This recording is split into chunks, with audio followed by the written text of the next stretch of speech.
जय जिनेन्द्र बंधु, लीजिए आज हम फिर सुनते हैं एक नया संस्मरण जो परम पूजनीय गुरु माँ विज्ञानमती माता जी के जीवन दर्शन को हमें दर्शाता है और उनके जीवन दर्शन से हमें प्रेरणा भी देता है।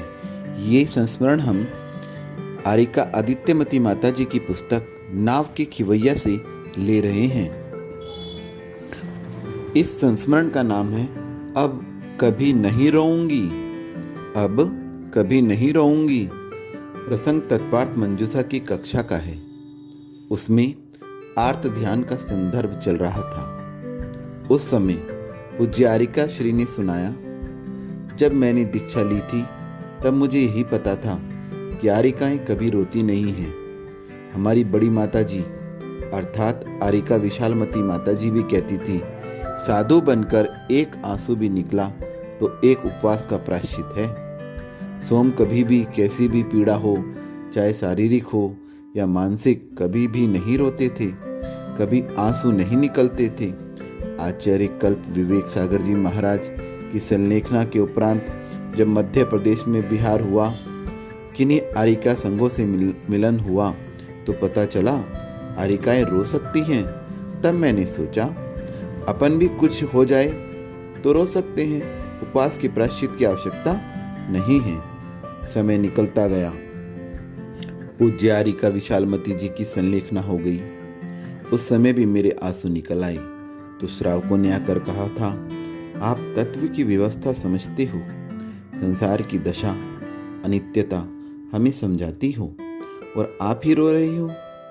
यदि न रोते तो श्रावक कहते कि इनको इतना भी प्रेम नहीं था, जबकि मेरे लिए मेरे जीवन में सब कुछ वो ही थी।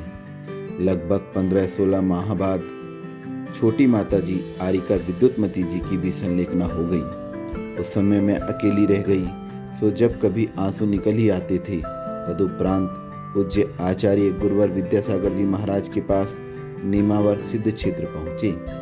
वहाँ एक आरिका संघ भी विराजमान था, उनसे भी मिली। तब 1-2 वरिष्ठ आरिकाओं ने कहा, पूज्य माता जी, आप हमारी इन छोटी छोटी आरिकाओं को समझा दो।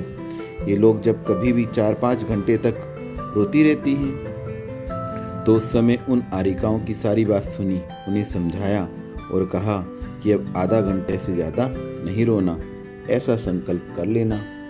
उन्हीं दिनों में एक दिन सभी आरिकाएं पूज्य आचार्य श्री के चरणारविंद में बैठी थी।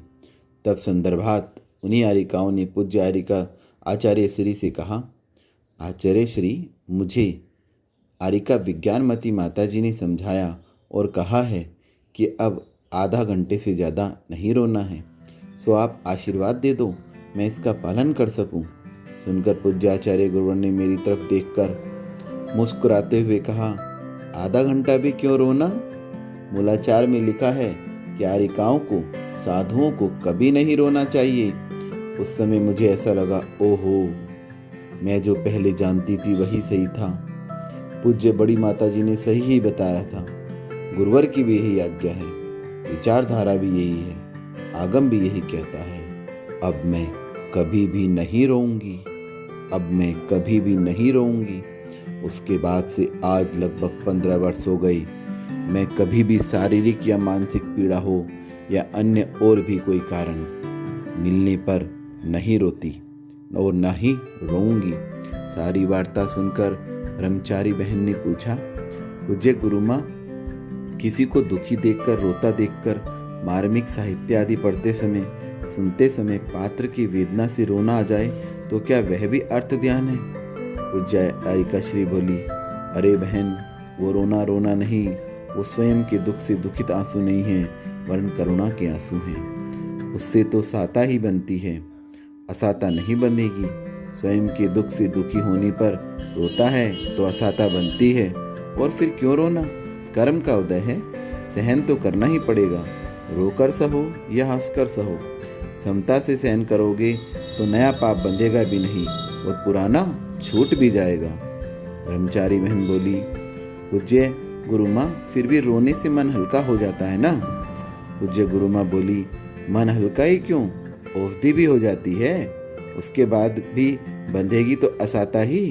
इस प्रकार पूज्य गुरु माँ के वचन सुनते ही अपनी चर्या में साधना में निखार लाती हैं, निखार लाने का प्रयास करती हैं।